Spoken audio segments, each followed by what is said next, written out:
Today, I'll show you a simple way to unlock your phone's screen lock or password without losing any data.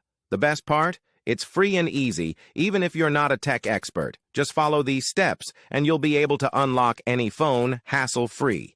Let's get started. You can unlock your phone's screen lock or password using a special code. You will need to press on emergency call, and then you must enter a code. This code is unique to each type of phone and is provided by the phone manufacturer. In this video, we're using a code that works specifically for the type of phone we're demonstrating. Here's how you can get the code.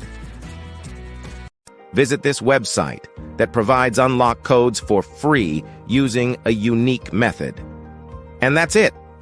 Now you can unlock your phone without losing any data. See you in the next video. Bye.